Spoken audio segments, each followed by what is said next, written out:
बड़े नेता कुछ भी करें, इन पर पक्ष विपक्ष और आम लोगों की नज़र हमेशा बनी रहती है। कारण यह है कि हमेशा सफल व्यक्ति का लोग अनुसरण करते हैं और उनके पद चिन्हों पर चलने की कोशिश करते हैं। इसलिए सफल व्यक्ति की भी जवाबदारी होती है कि वह ऐसा कार्य करे कि जिसका संदेश समाज में अच्छा जाए।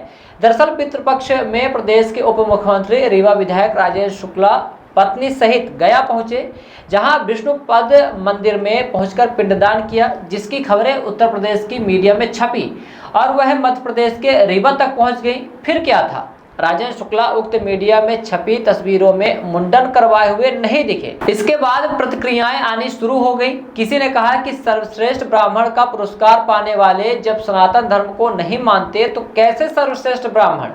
तो किसी ने कहा कि सिर्फ राजनीतिक पंडित हैं, तो किसी ने अलग ही दृष्टि से उक्त मामले को मीडिया के सामने रखा। दरअसल मीडिया में छपी तस्वीरों में कई पिंडदान करते हुए लोगों की तस्वीर आई, जिसमें इकलौते राजेंद्र शुक्ला दिखे जिनके सिर में बाल हैं, इकलौते उसमें दिख रहे हैं।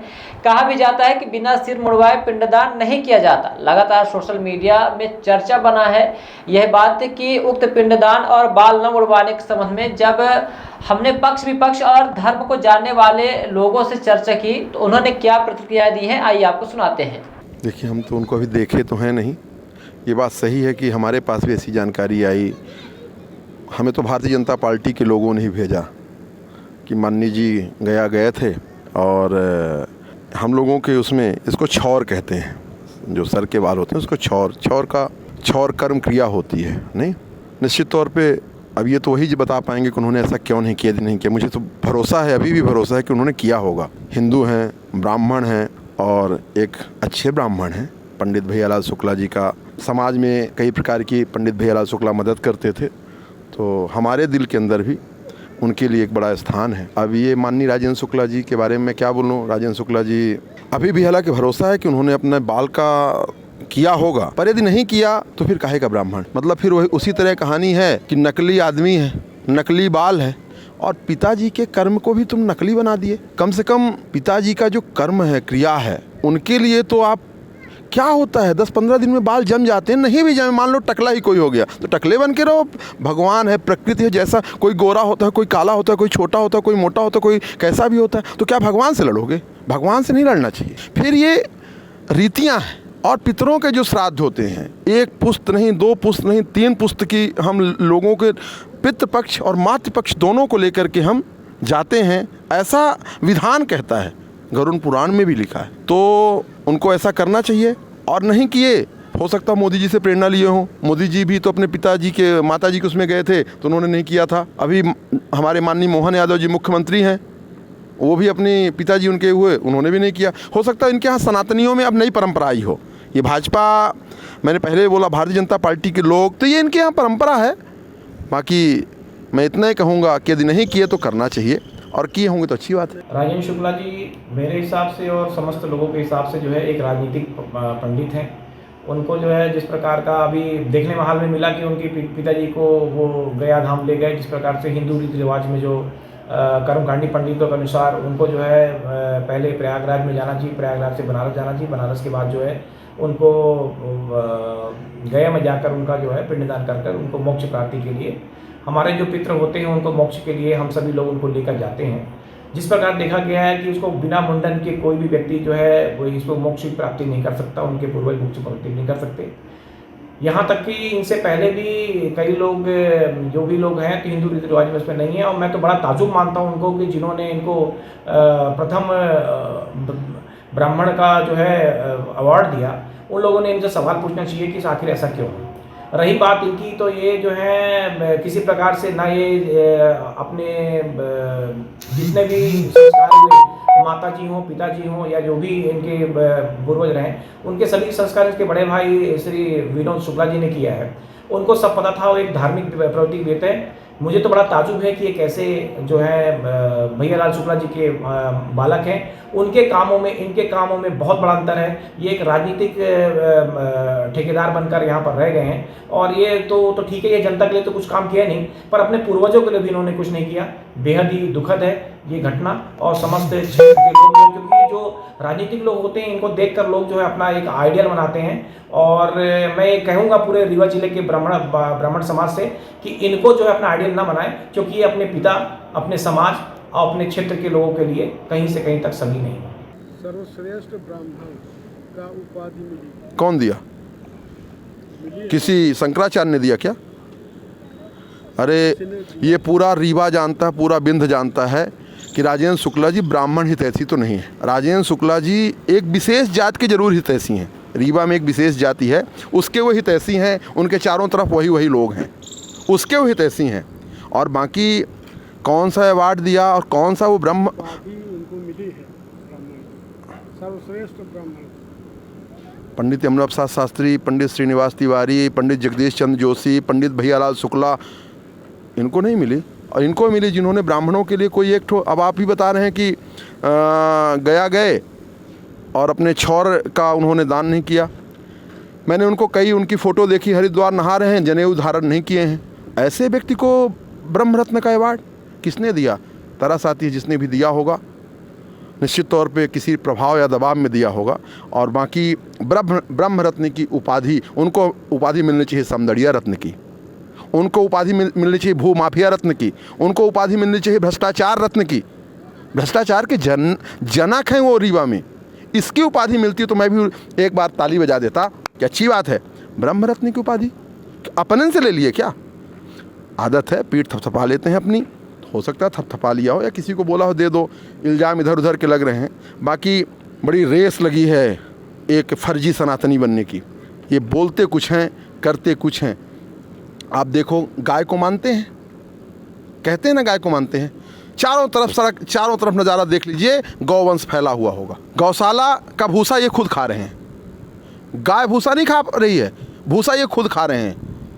तो काहे की कौन सी ऐसी चीज़ सनातन वाला है जो ये लोग कर रहे हैं? देखिए, हिंदू धर्म में तो यदि आप गया जी जाते हैं और अपने पितरों को श्राद्ध में पितरों को वहाँ लेकर जाते हैं तो नियमन है कि आपको सर के बाल मुड़वाने चाहिए, वहाँ जो अनुष्ठान है उसको करना चाहिए।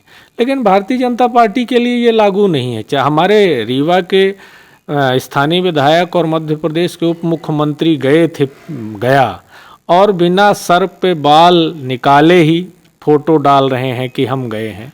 तो ये सिर्फ वोट के लिए हिंदू मुसलमान करते हैं। नरेंद्र मोदी जी की माँ दुनिया से चली गई थी तो बाल मुड़वाया, ये सिर्फ आग लगाने के लिए हिंदू। आप एक बात बता दीजिए, कौन से भाजपा के बड़े नेता का लड़का बजरंग दल में, कौन से भाजपा का बड़ा नेता विश्व हिंदू परिषद का झंडा थामता? इनके लड़के विदेश में पढ़ें, ये अपने लड़कों को बाहर पढ़ाएं और यहाँ जो स्थानीय लोग हैं उनको लड़ाने के लिए। तो ये देखिए, भारतीय जनता पार्टी के लोगों का केवल एक ही है, आप हिंदू करते रहिए। अब आप कौन से हिंदू धर्म के आप अनुयायी हैं कि आप अपने पिताजी को गया लेकर गए और सर के बाल तक नहीं निकलवा पाए? तो आप फिर कहेंगे मैं हिंदू हूँ। वोट के लिए हिंदू और बाकी के लिए आपकी सुंदरता खत्म नहीं होनी चाहिए। सर्वश्रेष्ठ ब्राह्मण का उपाधि मिली है। देखिए, उप मुख्यमंत्री हैं, अब आप अपने मुँह मियाँ मिट्ठू बनना, अपने आप से सर्वश्रेष्ठ ब्राह्मण का उपाधि लेना। यदि आप सर्वश्रेष्ठ ब्राह्मण हैं तो जिस तरह से आपने कृत्य किया है, ये कृत्य ब्राह्मण और हिंदू धर्म के लिए स्वीकार नहीं है।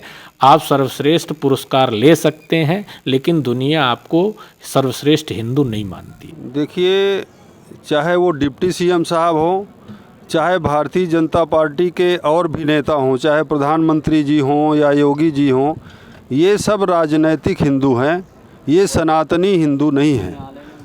मैं तो ये भी सुना था कि माननीय डिप्टी सीएम साहब को ब्राह्मण समाज का सर्वोच्च जो है सर्वोच्च ब्राह्मण का प्रमाण पत्र भी उनको मिला है। लेकिन ये स्पष्ट हो गया है कि हिंदू धर्म में या ब्राह्मण में, पुरोहित में कोई भी जब गया करने जाता है तो वो बाकायदे वहाँ पिंडदान करेगा और सर घुटवाएगा, मूछ दाढ़ी सब घुटवाएगा और उसका पूरे नियमों का पालन करता है।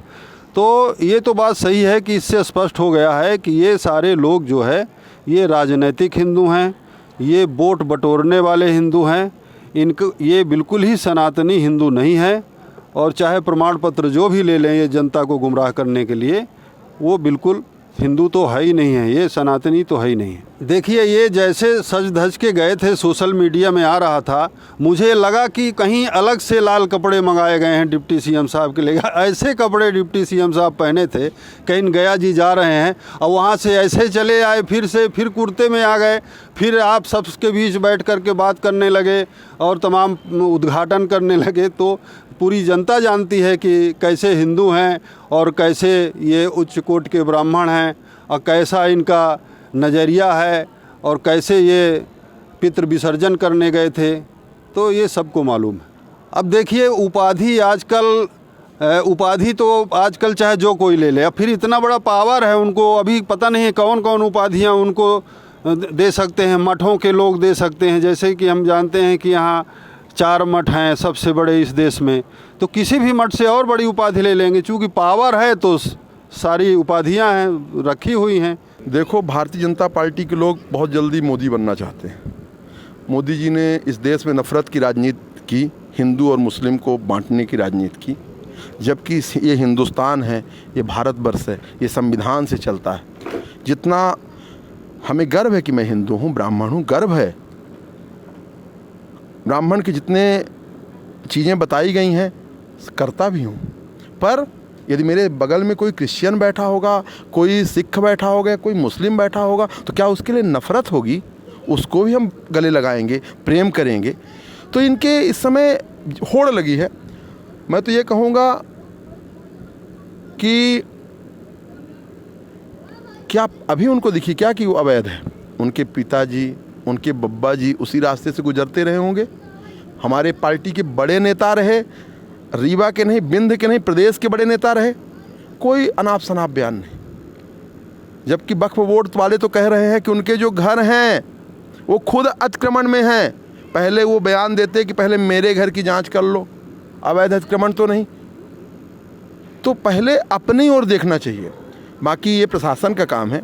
और मैं किसी भी प्रकार की, मैं आपके चैनल के माध्यम से भी कहूँगा, अपने मुस्लिम भाइयों से भी कहूँगा, हिंदुओं से भी कहूँगा, सबसे यही कहूँगा, प्रेम भाईचारा बना के रखो। ये गंगा जमुना तहजीब वाला ये शहर रहा, नगर रहा है, प्रेम है, मोहब्बत है। और इस प्रकार के जो बयान दे रहे हैं इस समय, बगल वाले जो उप मुख्यमंत्री हैं और उनका आपस में पट नहीं रहा, तो लग रहा कि हम कितनी जल्दी से निकल जाएं। भाजपा में उनको कोई पूछ रहा नहीं है, पूछ परख है नहीं, तो जल्दी जल्दी चीज़ें चल रही हैं कि हम कितनी जल्दी से निकल जाएं। ऐसा मत करो, और उनको भी भगवान सद्बुद्धि दे। और जो इस प्रकार के बयान देते हैं, नफ़रत वाले बयान और ये सब सारी चीज़ों को, मैं माता रानी से प्रार्थना करूँगा कि हे मैया सबको सद्बुद्धि देना, मैं इतने कहूँगा। पूर्वजों का उद्धार करने वाला स्थान है ये। सनातन धर्म से हिंदुस्तान ही नहीं बल्कि पूरे विश्व के लोग अपने माता पिता को, अपने पूर्वजों का उद्धार करने के लिए गया में श्राद्ध करने और पिंडदान करने जाते हैं। वहाँ पर कई ऐसे स्थान हैं जिन स्थानों पर पिंडदान करने से अपने पूर्वजों की और अपने पितृ देवताओं का उद्धार होता है और उसके साथ साथ करने वाले का भी कल्याण होता है। ऐसा हमारे वेदों का मानना है और वेदों का कहना है। वहाँ पिंडदान करना पड़ता है और उसी पिंडदान को करके वहीं पर वो नदी है, क्या नाम से, उस पर उसको विसर्जित किया जाता है। बाल भी बनवाया जाता। बाल पिंडदान का जब भी कार्यक्रम कहीं भी हो, चाहे घर में हो या श्राद्ध, हम कहीं भी यदि श्राद्ध करते हैं अपने पूर्वजों की, तो उसके पहले हमको बाल बनवाना ही पड़ेगा। नदी का नाम पुनपुना नदी से जाना जाता है, पुनपुना नदी है। बाल बनवाना पिंडदान में अति आवश्यक है, नहीं वो श्राद्ध पूरी नहीं मानी जाती। जो माता पिता के श्राद्ध में करते समय पुत्र हो या पौत्र हो, नाती हो, कोई भी हो, यदि माता पिता के श्राद्ध कर रहा है और मुंडन संस्कार अपना नहीं करा रहा है तो श्राद्ध उसकी अधूरी मानी जाती है हमारे वेदानुसार, वेद के अनुसार। जी, हमारा नाम अनिल कुमार शास्त्री है। जी, जो अपने पितर पक्ष या पितरों को लेके जाते हैं जी जी, उसमें क्या क्या विधान होता है, विधि होती है? इसमें जो है तो जबे का आटा मारा जाता है और शहद तिल इत्यादि मिला करके अपने जो कुल के आदमी हैं, माता पिता और चाचा लोग, भाई लोग, उनको सबको जो है संकल्प दिया जाता है भोजन।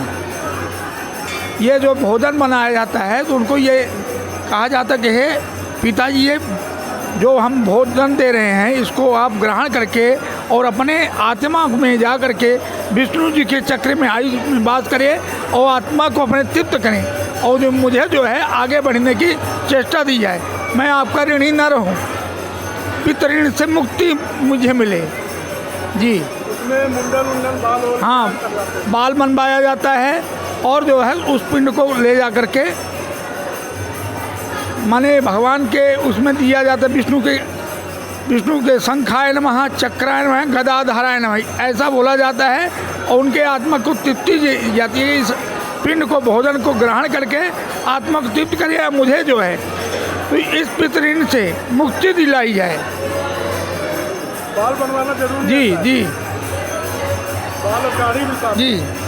सुना आपने पक्ष विपक्ष के साथ साथ जानकार पंडितों की क्या राय है। हालांकि यह उप मुख्यमंत्री राजेंद्र शुक्ल का पर्सनल मामला है, वह चाहे तो सिर मुड़वाए या न मुड़वाए, जनेऊ पहने या न पहने, जैसा चाहे वैसे पिंडदान करें, पर समाज के एक जवाबदार व्यक्ति, सर्वश्रेष्ठ ब्राह्मण का पुरस्कार पाने वाले, सनातन धर्म की बात करने वाले ही धर्म का पालन ना करें तो आरोप प्रत्यारोप लगता ही है। फिलहाल बने रहिए विराट 24 न्यूज के साथ, हमें दीजिए इजाजत। बहुत बहुत धन्यवाद।